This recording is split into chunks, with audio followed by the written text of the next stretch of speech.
bir paytlar shunday imkon bo'ldiki, qo'limga diplomni olib, agar shu yo'nalishda ishlasam, kelajakda akslanib qolmaymanmi degan holatlarga ham tushganman men. Alloh bergan ota-onani vaqti qadri yetmaganimiz bo'lsa kerak-da. Menimcha xatomiz shu.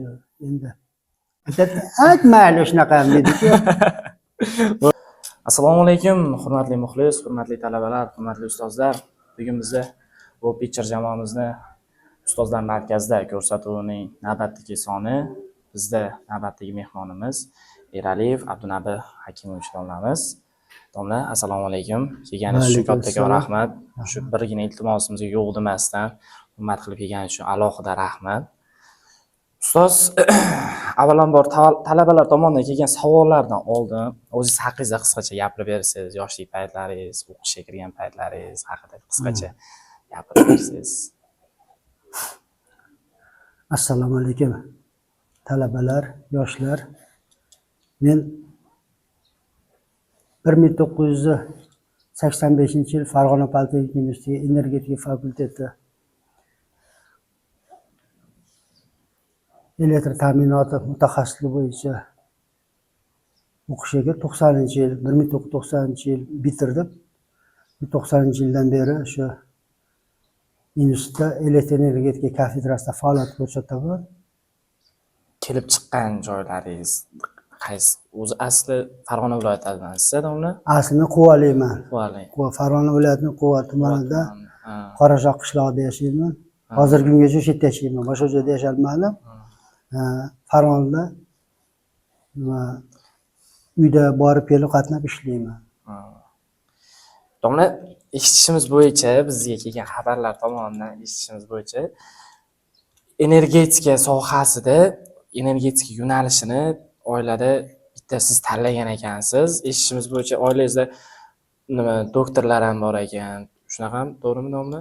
Doktorlar ham bor ekan. Energetika sohasini o'zingiz bitta siz tanlagan ekansiz xolosda demoqchiman. Nima majbur qilgan yoki qiziqish bo'lganmi unga? O'sha haqida qisqacha gapirib bersangiz. Inson hayot davomida shunday bir turtkilar bo'ladiki, o'sha turtkilarni seza olgan paytda u butun hayotiga katta ta'sir ko'rsatadi.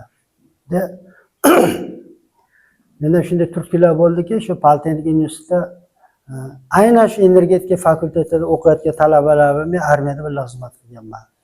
Shu bolalar bilan gaplashib, ularning yurish-turishini, fikrlarini, dunyo qarashlariga nazar solib, o'sha o'zimda energetika yo'nalishiga qiziqish uyg'onligi men so'raganman. Yo'nalish qanaqa, qayerda shug'ullanadi, nima ish bilan faoliyat ko'rsatadi. Yani natijada armiyadan keyin shu bolalarda ko'rsatmasi bilan energetika fakultetiga hujjat topshirdim. Allohning qo'llashi bilan shu institutga kirib ketdim. Shu kungacha bu yo'nalish tanlaganimdan, bu sohada faoliyat ko'rsatganimdan faqat Yaratganga hamd sanolar aytaman. Kam bo'lmadim. Afsuslanmaysiz? Afsuslanmayman. Chunki bir paytlar shunday imkon bo'ldiki, qo'limga diplomni olib, agar shu yo'nalishda ishlasam, kelajakda akslanib qolmaymanmi degan holatlarga ham tushganman men. Shunday bir holatlarda, kritik holatlarni ko'rganman. Lekin mana Allohga shukr, mendan minnat shogirdlarim bor. Hech bo'lmasa bittasi taniydi meni. Shundan men xursandman. Eshitganmiz domla, bir vazirliklardan ham shogirdlaringiz bor. Shogirdlaringiz hozir kam emas, ko'p shogirdlaringiz bor. Vazirlikda, viloyat vazirligida, respublika vazirligida ishlayotgan shogirdlaringiz bor eshitganmiz. Xo'p, talabalar tomonidan kelgan savollarga yo'nalsak, xo'p siz domla. Assalomu alaykum domla. Sizga o'quvchilar bilan ishlash qulaymi yoki tashkiliy ishlar bilan ishlashmi? Endi bu sharoitga bog'liq. Nega talabalar sizni yaxshi tushunadigan bo'lsa, yaxshi kontaktda bo'ladigan bo'lsangiz, talabalar bilan ishlagan ma'qulroq. Tashkil ishlar bilan, chunki bular hammasi bir-biriga uzviy bog'liq. Masalan, tashkil ishlarda biz albatta talabalar bilan birgalikda, masalan, jamoat ishlarida albatta buni o'zimiz tashkil qilib olib, talabalar bilan birga ishlamaydigan bo'lsak, biz o'zimiz ajrab qolamiz. Biz yo'l boshchimiz. biz talabani doim yo'lga boshlashimiz kerak. Buning uchun ham jamoat ishida ham talabalar birga ishlaydi, ikkovini birgalikda olib borish kerak. Buni alohida tashkil qilib bo'lmaydi yoki boshqarib. Menga ikkovi ham qulay. Ikkovi ham qulay. Ikkovi ham Javobiz qulay. uchun kattakon Lekin talabalar bilan ishlash yana yaxshiroq. ha, qiziqarli edi. Qiziqarli. Javobingiz uchun kattakon rahmat. Domla, bizda keyingi savol. Assalomu alaykum domla, sizning tajribangizga ko'ra bu sohadagi eng katta muammo nima?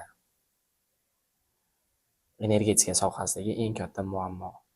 Endi bu katta energetika sohasi shunaqa kattaki, buni kichkina meni bir dunyoqarashimni muammo shu aytish juda qiyin bu. Chunki hozirgi kunda agar muammo ko'p bo'lganda, bu soha bunaqa rivojlanib ketmasdi. Chunki bu sohaning rivojlanishi, bu sohadagi muammolarni bartaraf etib, yangi oldinga intilishlar, yangi texnologiya jalb etish bilan nima qilib amalga oshyapti-da. Endi muammo nima deyish mumkin bu sohada? Bu sohada bitta muammo bor, faqat shu nima? Vaqtida ulgurib qolish, vaqtida bartaraf etish, vaqtida o'rganish. O'z vaqtida bo'lgan. O'z vaqtida bo'lish. O'z vaqtida bo'lmaydimi? Bilim bo'ladimi, texnologiya bo'ladimi? Masalan, men vaqtida bilimni bermaydigan bo'lsam, talaba vaqtida bilimni olmaydi. Natijada muammo kelib chiqadi. Javobingiz uchun kattakon rahmat, domla. Bizda endi hayotiy savol, o'zimiz energetikaga oid bo'lmagan, o'zimiz shaxsiy savollardan biri desak ham bo'ladi. Assalomu alaykum domla. Domla, savolim shundan iboratki, yoshligingizdagi eng katta xatoyingiz nima bo'lgan?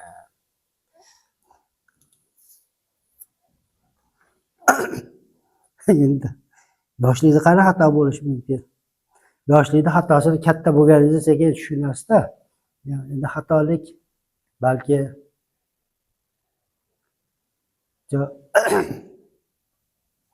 Alloh bergan ota-onani vaqti qadriga yetmaganimiz bo'lsa kerak-da. Menimcha xatomiz shu. Endi hozirgi aqlim bo'lganda oldingi xatoyimni qilmasdim, oldingi xatoyim bo'lmaganda hozirgi aqlim bo'lmasdi degandek bo'lyapti-da. Hozir shunaqami domla? Shunaqasi ham bo'laveradi. Aytmayli shunaqa ham dedi-ku. Bo'ldi, domla. Javobingiz uchun kattakon rahmat, domla.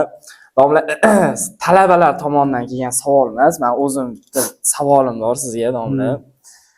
Agar dunyo charxpalagi teskari aylanib, ya'ni o'sha 18 yashar armiyadagi vaqtingizga qaytib qolganingizda, energetika sohasidan tashqari boshqa sohalar bo'lganda, qaysi sohani tanlagan bo'lardingiz, domla?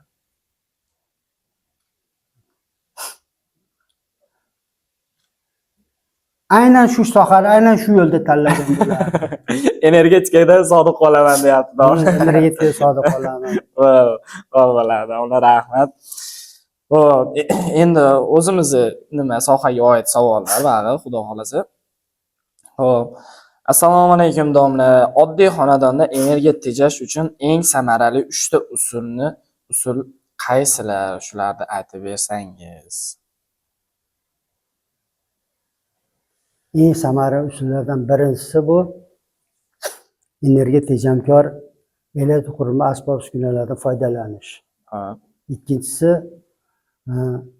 energiya madaniyati degan gap bor. Shu energiya madaniyatiga ega bo'lish, muomalasiga. Aytaylik, bevaqt begadan bega elektr iste'molchilarga yoqib, noto'g'ri foydalanmaslik. Uchinchisi nima desam bo'ladi? Endi sal mutaxassis nuqtai nazaridan olib kirib ketib qolamiz.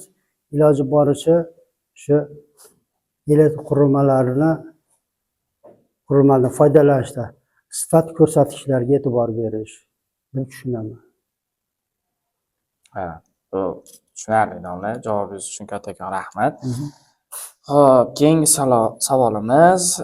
Assalomu alaykum domla. Domla, savolim shundan iboratki, yosh mutaxassislarga nimalarni ko'proq e'tibor berish kerak? Shular haqida aytib bersangiz. Yosh mutaxassislar nimalarga ko'proq e'tibor berish kerak? Yosh mutaxassislarimiz hozirgida ko'proq birinchi o'rinda texnik adabiyotlarni o'qish, kitob o'qish kerak. Ikkinchisi shu tajribaga asoslanishi kerak. Buning uchun katta ko'plik tajribaga ega bo'lgan ustoz, domlalar bilan ko'proq muloqot qilish kerak. Ko'proq shogird bo'lish kerak bular. Shogirdlik davridan o'tish kerak. Aytadiki, shogird ko'rmagan, ustoz ko'rmagan shogird usta bo'la olmaydi deydi-ku.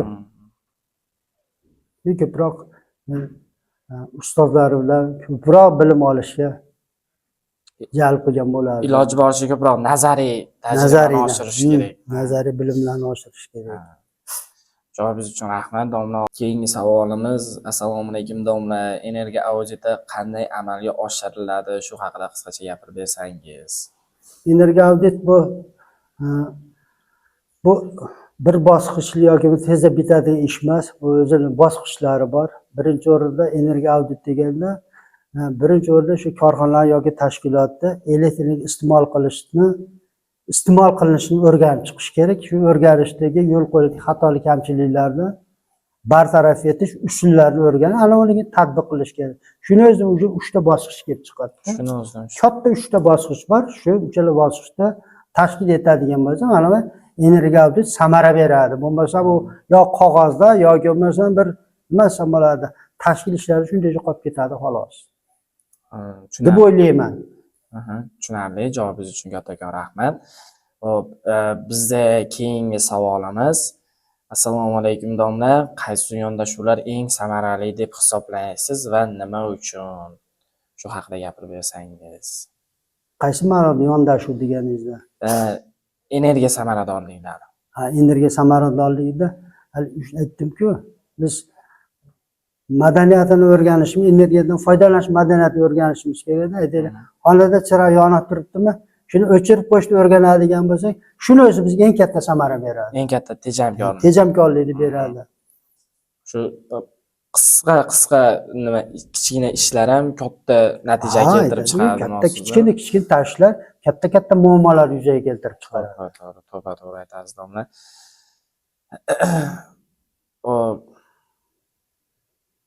Biz javobingiz uchun kattakon rahmat, domla. Bizda keyingi va so'nggi savolimiz: Assalomu alaykum, domla. Bu sohada yaxshi mutaxassis bo'lish uchun nimalarni o'rganish kerak? Shu haqida qisqacha gapirib bersangiz. Bu endi hozirgi nazariy bilimdorlikni oshirishdan tashqari yana qo'shimchalar bo'lsa, iloji bo'lsa, shu haqida. Metodikalarmi yoki qo'shimcha adabiyotlarmi? Bilim, amaliyot, texnik adabiyotlar. Shularni vaqtida o'zlashtirish kerak. Bo'ldi, mutaxassis bo'ladi. Javobingiz uchun kattakon rahmat, domla. Bu bizning so'nggi savolimiz edi. Hurmatli tomoshabin, hurmatli ustozlar, hurmatli talabalar, biz navbatdagi ko'rsatuvimiz o'zining nihoyasiga yetdi. Keyingi ko'rsatuvlarda ko'rishguncha sog', salomat bo'ling.